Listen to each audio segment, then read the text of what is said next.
Hello guys, एक और नई वीडियो में आप सभी का स्वागत है। अपन बात कर रहे थे संस्कृत शिक्षा विभाग के अंदर से सेकंड ग्रेड का जो प्रथम पेपर है उसके बारे में देख रहे थे, जिसमें से पार्ट 1 कंप्लीट कर चुके थे जिसका नाम था राजस्थान का एकीकरण। अब राजस्थान का एकीकरण का पार्ट सेकंड है, जिसके अंदर से जितने भी एमसीक्यूज है, जितने भी मैन इंपॉर्टेंट क्वेश्चन बचते हैं उनके बारे में अपन चर्चा करेंगे।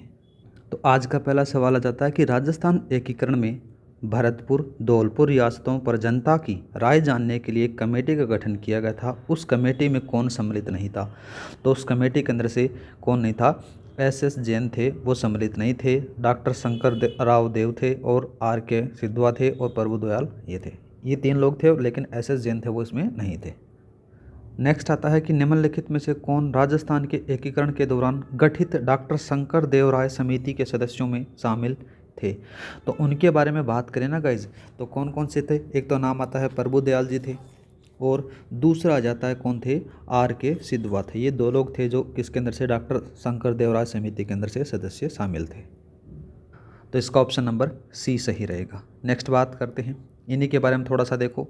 मत्स्य संघ के मंत्रिमंडल में जुगल किशोर चतुर्वेदी, मास्टर भोलानाथ, गोपीलाल यादव, डॉक्टर मांगीलाल और चिरंजीवी लाल शर्मा शामिल थे। एकीकरण की प्रक्रिया के समय मत्स्य संघ का क्षेत्रफल 12,000 वर्ग किलोमीटर, जनसंख्या लगभग 18 लाख और वार्षिक आय कितनी थी? 184 लाख रुपए मानी जाती है। आगे बात करें तो मत्स्य प्रदेश का धौलपुर राज्य उत्तर प्रदेश के साथ में मिलाना चाहता था। मत्स्य संघ का व्रत राजस्थान में विलय हेतु शंकर राव देव समिति की सिफारिश पर गठन किया गया था, जिसमें सदस्यों के बारे में बात करें तो देखो RK सिद्धवा और प्रभुदयाल थे वो शामिल थे। मत्स्य संघ के नाम आ जाता है तो देखो किसने सुझाया था? SK मुंशी के द्वारा, KSK मुंशी के द्वारा सुझाया गया था। इंपॉर्टेंट है, याद रखना गाइज। नेक्स्ट आ जाता है कि मेवाड़ रियासत की संयुक्त राजस्थान में विलय के समय वार्षिक आय कितनी थी? कितनी थी? तो 316 थी। 316 लाख रुपए मानी जाती है, तो ऑप्शन नंबर B। ठीक है गाइज। नेक्स्ट आता है, राजस्थान के एकीकरण के संदर्भ में निम्नलिखित में से किन व्यक्तियों को मेवाड़ महाराणा ने मेवाड़ के विलय की शर्तों को अविलंब तय करने हेतु दिल्ली भेजा था? तो किन किन को भेजा था गाइज, इन्हीं के बारे में बात करते हैं। तो इसी ऑप्शन के बारे में बात करें तो सर राम मूर्ति थे, और दूसरा नाम आ जाता है मोहन सिंह मेहता। ऑप्शन 2 और 4, 2 और 4 कौन से में आएगा? ये भी नहीं है, ये भी नहीं है, ये आ जाता है 2 और 4। ठीक है गाइज। नेक्स्ट बात करते हैं। नेक्स्ट आ जाता है कि राजस्थान के एकीकरण के संदर्भ में निम्न कथनों पर विचार कर सत्य कथन का चयन कीजिए। तो पहला कथन आ जाता है कि मेवाड़ महाराणा को 20 लाख रुपए वार्षिक प्रति वर्ष दिया गया था। नहीं भाई। दूसरा बात करते हैं, मेवाड़ महाराणा को 10 लाख रुपए वार्षिक प्रीवियर्स, ठीक है, प्रीपियर्स और 5 लाख रुपए वार्षिक राज प्रमुख के पद का भत्ता और 5 लाख रुपए वार्षिक मेवाड़ राजवंश की परंपरा के अनुसार धार्मिक कर्तव्यों के खर्च के लिए देना स्वीकार किया गया था। तो ऑप्शन नंबर B। ठीक है। नेक्स्ट बात करते हैं इन्हीं के बारे में। सर राम मूर्ति, डॉक्टर मोहन सिंह मेहता और अन्य सलाहकारों की मेवाड़ के विलय की शर्तों पर अविलंब तय करने के लिए दिल्ली भेजा गया था, जिसके अंदर से मेवाड़ महाराणा विलय हेतु 3 मांगे रखी गई थी। कितनी मांगे रखी गई थी गाइज? 3 मांगे रखी गई थी। वो 3 मांगे कौन कौन सी थी? पहली मांग आ जाती है कि मेवाड़ महाराणा को संयुक्त राजस्थान का वंशानुगत राज प्रमुख बनाया जाए। दूसरा जाता है कि उदयपुर को संयुक्त राजस्थान की राजधानी बनाया जाए, लेकिन किसको बनाया गया था? बाद में बनाया गया था, जयपुर को आ जाता है। नेक्स्ट बात करते हैं, 20 लाख प्रीपियर्स है वो दिया जाए। ठीक है, इन 3 शर्तों को रखा था मेवाड़ के महाराणा के द्वारा।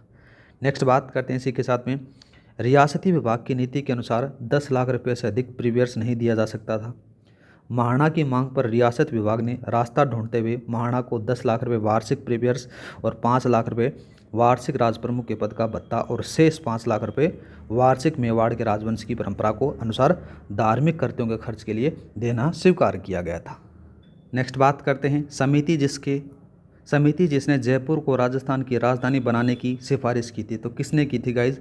नाम आ जाता है सत्यनारायण राव समिति के द्वारा सिफारिश की गई थी कि जयपुर को राजधानी बनाया जाए। नेक्स्ट आ जाता है कि व्रत राजस्थान की राजधानी का चयन करने की समिति किसकी अध्यक्षता में बनी थी? तो यह आ जाता है गाइज P सत्यनारायण राव समिति की अध्यक्षता में बनी थी। नेक्स्ट बात करते हैं पी सत्यनारायण राव समिति के संदर्भ में निम्नलिखित में से कौन सा कथन सत्य नहीं है, उन्हीं के बारे में बात करते हैं। 4 कथन दिए गए। तो पहला कथन आ जाता है इस समिति ने जयपुर को राजस्थान की राजधानी बनाने की सिफारिश की थी, ठीक बात है। दूसरा बात करते हैं इस समिति ने लोक सेवा आयोग का मुख्यालय अजमेर रखने की सिफारिश की, ये भी ठीक है। नेक्स्ट बात करते हैं इस समिति ने हाई कोर्ट जोधपुर रखने की सिफारिश की थी, ये भी ठीक है। नेक्स्ट बात करते हैं इस समिति ने कृषि विभाग का मुख्यालय उदयपुर रखने की सिफारिश की थी, ये गलत है, ठीक है। नेक्स्ट बात करते हैं निम्न शहरों को राजस्थान के एकीकरण के समय स्थापित सरकारी कार्यालयों को साथ में सम्मिलित करना है। एक चीज़ थोड़ा सा याद रख लेना, देखो जो कृषि विभाग है ना, ये कृषि विभाग कहाँ पर दिया गया था, भरतपुर को दिया गया था, ठीक है गाइस। इस वाले के बारे में बात कर रहे थे, तो देखो यहाँ पर ये वाला जो विभाग है ये इसको दिया गया था, जोधपुर को हाईकोर्ट दे दिया गया था। और बीकानेर के बारे में बात करें ना गाइस, बीकानेर और उदयपुर के बारे में, बस बीकानेर को दे दिया गया था शिक्षा विभाग और उदयपुर को दिया गया था खनिज विभाग, इस प्रकार से। तो ऑप्शन नंबर कौन सा रहेगा, ए में चौथा, ये भी ठीक है, ये भी नहीं है, ये भी नहीं है, यहाँ पर ठीक है। फिर बात करते हैं बी वाले में क्या है, हाई कोर्ट को दिया गया था, तो हाई कोर्ट में ये गलत आ जाता है, ये वाला सही रहेगा, ऑप्शन नंबर ये। थोड़ा सा इसके बारे में डिस्क्रिप्शन देख लेते हैं। तो सरदार पटेल के द्वारा भरत राजस्थान की राजधानी का मसला हल करने के लिए पी सत्यनारायण राव की अध्यक्षता में एक कमेटी बनाई गई थी। राजस्थान कैपिटल इंक्वायरी कमेटी का जो गठन किया जाता है 1958 के अंदर से, जिसके सदस्य बी विश्वनाथन तथा बी के गुहा को माना जाता है। इस समिति ने जयपुर को राजधानी बनाने के लिए सिफारिश की थी। आगे बात करें तो बी सत्यनारायण राव समिति ने राज्य के अन्य बड़े नगरों को महत्व बनाए रखने के लिए राज्य स्तरीय सरकारी कार्यालय और इन नगरों को रखने की सलाह दी गई थी, ठीक है गाइस। जैसे किन कौन से दिया गया था, जैसे हाईकोर्ट न्याय विभाग है ये जोधपुर को दिया गया था, शिक्षा विभाग बीकानेर को दे दिया गया था, वन और सहकारी विभाग है ये कोटा को दे दिया गया था, कृषि विभाग भरतपुर को दिया गया था, खनिज कस्टम और एक्साइज विभाग उदयपुर को दे दिया गया था, और लोक सेवा आयोग है वो अजमेर को दिया गया था। इस प्रकार से बड़े बड़े नगरों को क्या दिया गया था, अलग अलग विभाग प्रदान किया गया था। नेक्स्ट बात करते हैं राजस्थान में सिरोही का विलय कितने चरणों में संपन्न हुआ था। तो कितने चरणों में हुआ था गाइज, 2 चरणों में हुआ था। पहले चरण के अंदर से बात करें तो क्या होता है कि सिरोही का कुछ हिस्सा राजस्थान में सम्मिलित कर लिया जाता है, लेकिन माउंट आबू वाला जो हिस्सा है वो अंग्रेज अपने पास में रखते हैं और उसको सम्मिलित नहीं करते हैं। और बाद में क्या करते हैं, सेकंड चरण के अंदर से जो माउंट आबू वाला हिस्सा है वो शामिल होता है राजस्थान में। नेक्स्ट बात करते हैं सिरोही राज्य का राजस्थान में पूर्ण विलय कब होता है। तो कब होता है, 1 नवंबर 1956 को विलय हो जाता है, ठीक है। नेक्स्ट बात करते हैं किसकी सिफारिशों के आधार पर आबू देलवाड़ा तहसील को राजस्थान में मिलाया गया था। तो याद रखना ये फजल अली की सिफारिश के आधार पर मिलाया गया था, ठीक है। ये आबू और देलवाड़ा है, आबू वाला जो हिस्सा है ये सिरोही का था जो 1 नवंबर 1956 को राजस्थान में सम्मिलित होता है। नेक्स्ट बात करते हैं भारत सरकार ने 5 जनवरी 1949 को सिरोही का प्रशासन सरकार को सौंपा। तो कब सौंपा, बम्बई को सौंप दिया गया था। नेक्स्ट बात करते हैं, नेक्स्ट आता है हाथल गांव का संबंध राजस्थान के एकीकरण में कौन सी रियासत से है। तो नाम याद रखना झालावाड़ से है गाइस। नेक्स्ट बात करते हैं 2 क्षेत्रों के विलय के साथ में 1956 में राजस्थान का एकीकरण पूर्ण हुए थे। तो कौन कौन से थे, उन्हीं के बारे में बात करें तो आबू देलवाड़ा और अजमेर था, वो इन क्षेत्रों को शामिल किया जाता है। जो 1 नवंबर की बात आती है, 1 नवंबर 1956 को जो वर्तमान स्वरूप आता है तब। नेक्स्ट बात करते हैं निम्न में से कौन सा नेता माउंट आबू के राजस्थान में विलय से संबंधित है। तो कौन सा जाता है, नाम याद रखना गोकुल भाई भट्ट। इन्हीं के बारे में थोड़ा सा देखते हैं। रियासती विभाग ने नवंबर 1947 में सिरोही को राजपूताना एजेंसी से हटाकर गुजरात एजेंसी के अंतर्गत शामिल कर दिया जाता है। भारत सरकार ने 5 जनवरी 1949 को सिरोही पर प्रशासन बम्बई सरकार को सौंप दिया जाता है। बाद में क्या होता है कि सिरोही का विलय राजस्थान में 2 चरणों में होता है, ठीक है। जिसमें प्रथम चरण कब होता है, तो 26 जनवरी 1950 को आबू और देलवाड़ा तहसील को छोड़कर शेष जो सिरोही का क्षेत्र है उसको क्या कर दिया जाता है, शामिल कर दिया जाता है। इस क्षेत्र में बात करें जैसे गोकुल भाई भट्ट के हाथकल गांव सहित राजस्थान में विलय होता है, और इस निर्णय का गोकुल भाई भट्ट के नेतृत्व में विरोध किया गया था। और इस अवसर पर राजपूताना प्रांतीय सभा में महामंत्री हीरालाल शास्त्री ने सरदार पटेल को पत्र लिखकर कहा कि बिना गोकुल भाई भट्ट के हम राजस्थान में नहीं चला सकते। और बाद में क्या होता है कि आबू और देलवाड़ा को संपूर्ण सिरोही का जो क्षेत्र है वो राजस्थान में विलय कर दिया जाता है गाइज। दूसरे चरण के बारे में बात करें तो दूसरा चरण का होता है कि राज्य पुनर्गठन आयोग का गठन होता है, जिसके अंदर से 1953 में फजल अली की अध्यक्षता में एक समिति की सिफारिश के आधार पर 1 नवंबर 1956 को आबू और देलवाड़ा को राजस्थान में शामिल कर दिया जाता है। ठीक है, नेक्स्ट बात करते हैं अजमेर मेरवाड़ा को राजस्थान में कब सम्मिलित किया जाता है। तो कब सम्मिलित किया जाता है? 1956 में। एक चीज़ और याद रख लेना, 1 नवंबर की बात है, 1 नवंबर 1956 को शामिल किया जाता है अजमेर मेरवाड़ा क्षेत्र को। नेक्स्ट बात करते हैं आज़ादी के समय राजस्थान राज्य भारतीय संविधान के अनुसार किस श्रेणी का था। तो यह आ जाता है 2nd श्रेणी का माना जाता है, बोले तो बी भी कहीं पर आपको देखने को मिलेगा। नेक्स्ट बात करते हैं टोडगढ़ को राजस्थान में कब सम्मिलित किया गया था। तो टोडगढ़ क्षेत्र है वो कहाँ पर है? अजमेर में माना जाता है और ये 1956 में शामिल किया जाता है। नेक्स्ट आता है कि राजस्थान राज्य का वर्तमान स्वरूप किस तारीख में है, वह 1 नवंबर 1956 को गाइज। राजस्थान निर्माण की प्रक्रिया कब पूर्ण होती है। तो राजस्थान निर्माण की जो प्रक्रिया है वो 1956 को होती है। अगर पूरी डेट पूछे तो याद रखना 1 नवंबर 1956 को। नेक्स्ट आता है कि राजस्थान के एकीकरण के सप्त चरण, जिसको 7वां चरण बोला जाता है, 1 नवंबर 1956 को किन क्षेत्रों को सम्मिलित किया गया था। तो इसके अंदर से अजमेर और आबू वाला क्षेत्र को शामिल किया जाता है गाइज। नेक्स्ट आता है कि राजस्थान के एकीकरण के अंतिम चरण के बारे में कौन से सत्य हैं। पहला कथन बात करें, अजमेर मेवाड़ क्षेत्र को राजस्थान में सम्मिलित किया जाता है, ठीक बात है। आबू और देलवाड़ा राजस्थान में सम्मिलित किया जाता है, ये भी ठीक बात है। नेक्स्ट बात करते हैं मत्स्य संघ को अंतिम चरण में राजस्थान में सम्मिलित किया जाता है, नहीं। एक बात और याद रखना, जो अंतिम चरण होता है वो 7वां चरण माना जाता है 1 नवंबर 1956 को। पहला ऑप्शन और दूसरा ऑप्शन कौन सा? ए वाला। नेक्स्ट बात करते हैं राजस्थान में अजमेर के विलय के समय वहाँ का मुख्यमंत्री कौन था। तो वहाँ का मुख्यमंत्री था हरिभाऊ उपाध्याय। नेक्स्ट आता है कि किस आयोग की सिफारिश पर माउंट आबू और अजमेर मेरवाड़ा को विलय राजस्थान में किया गया था। तो नाम आ जाता है राज्य पुनर्गठन आयोग की सिफारिश के आधार पर इनको शामिल कर लिया जाता है। थोड़ा सा इनके बारे में डिस्क्रिप्शन देख लेते हैं कि स्वतंत्रता के समय अजमेर मेरवाड़ा को छोड़कर पूरा राजस्थान रियासतों में बटा हुआ था।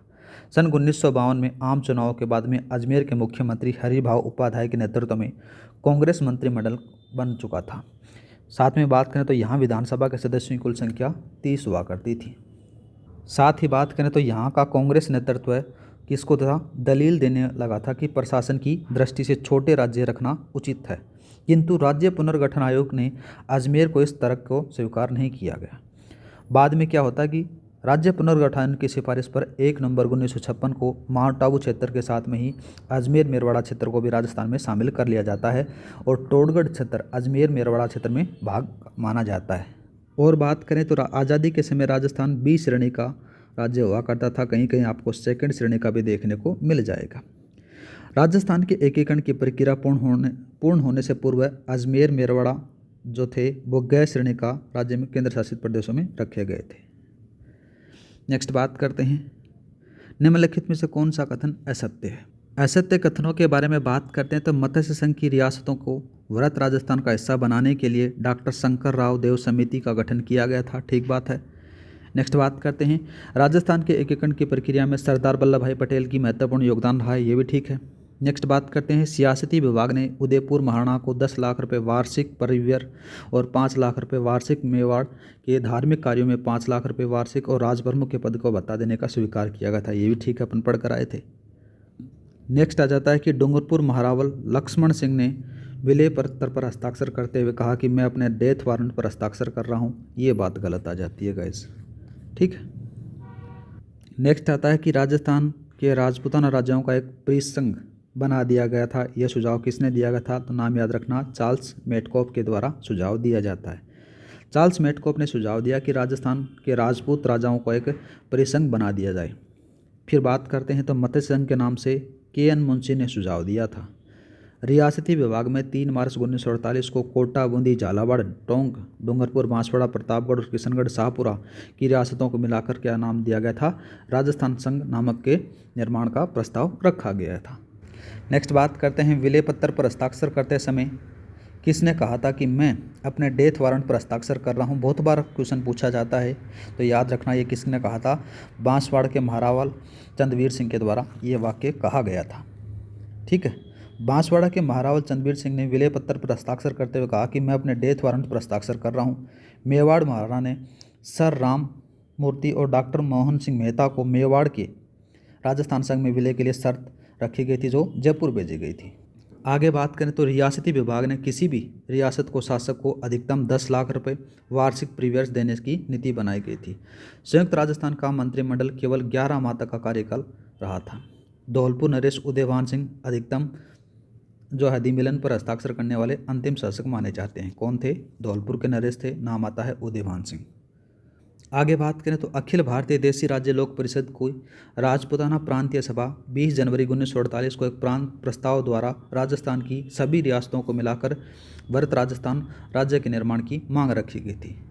आगे बात करें तो बीपी मेनन की पुस्तक आ जाती है the story of the integrated of India's state. ठीक है, ये भी थोड़ा सा इंपॉर्टेंट है, याद रखना। 14 जनवरी 1949 को सरदार पटेल ने उदयपुर में आयोजित एक विशाल सार्वजनिक सभा में घोषणा की कि जोधपुर, जयपुर और बीकानेर के महाराजाओं ने अपनी अपनी रियासतें राजस्थान में विलय करने के लिए स्वीकार कर लिया गया है। नेक्स्ट बात करते हैं, जोधपुर के कौन से शासक अपने रियासत को एक स्वतंत्र इकाई रखना चाहते थे? तो उनका नाम आ जाता है महाराजा हनुमंत सिंह थे। वो अपनी क्या है, रियासत को स्वतंत्र रखना चाहते थे, मतलब कि राजस्थान के अंदर से विलय नहीं करना चाहते थे। नेक्स्ट आता है कि स्वतंत्रता प्राप्ति के समय राजस्थान में क्षेत्रफल की दृष्टि से सबसे बड़ी रियासत कौन सी थी? तो सबसे बड़ी रियासत का नाम आता है तो मारवाड़, याद रखना। राजस्थान की जोधपुर, जैसलमेर, बीकानेर आदि प्रमुख रियासतों की सीमाएं नवस्थापित पाकिस्तान से लगती थी तथा जोधपुर नरेश हनुमंत सिंह ने पाकिस्तान में मिलने का प्रयास भी किया गया था। आगे बात करें तो दिसंबर 1948 के प्रथम सप्ताह में सरदार पटेल की सहमति से बीपी मेनन ने जोधपुर के राजा से वृहत राजस्थान का निर्माण के लिए विचार विमर्श करना शुरू किया। तब उन्होंने क्या किया कि हनुमंत सिंह ने अपनी राय के में स्वतंत्र इकाई रखने के लिए बात कही गई थी। ठीक है गाइस, राजपूताना ने जोधपुर क्षेत्रफल की दृष्टि से सबसे बड़ी रियासत मानी जाती है।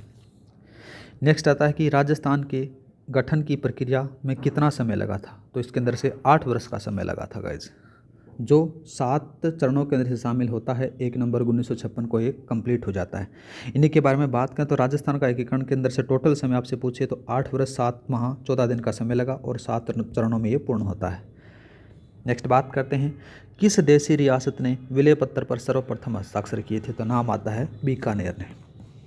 नेक्स्ट क्वेश्चन आ जाता है कि भारत संघ में अधिकतम अधिमिलन पत्र पर हस्ताक्षर करने वाले राजस्थान के प्रथम शासक कौन थे? तो बीकानेर क्या जाते हैं। बीकानेर का जो शासक था नाम आता है बीकानेर के शार्दुल सिंह प्रथम ने पहली बार हस्ताक्षर किए थे। सबसे पहले यही उन्होंने विलय में किया था।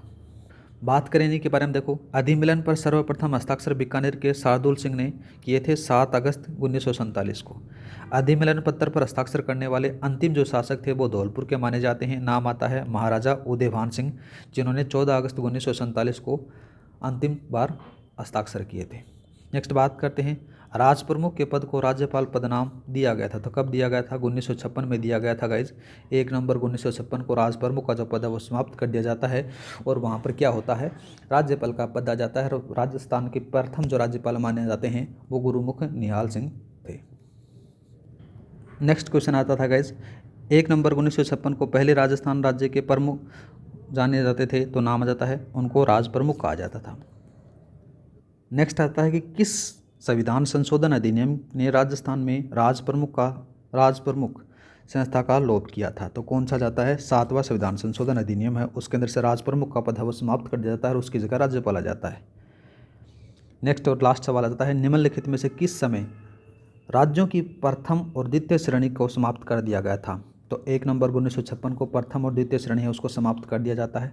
7वां संविधान संशोधन होता है जिसके अंदर से 1 नवंबर 1956 को प्रथम और द्वितीय श्रेणी को समाप्त कर दिया गया और इसके साथ ही जो राज प्रमुख का पद है वो समाप्त कर दिया जाता है और उसकी जगह राज्यपाल आ जाता है गाइस। इस प्रकार से आपका जो राजस्थान का एकीकरण का पार्ट 1 और पार्ट 2 है वो कंप्लीट हो जाता है। मिलते हैं नेक्स्ट वीडियो में नेक्स्ट टॉपिक के साथ में। आज के लिए इतना ही। जय हिंद, जय भारत।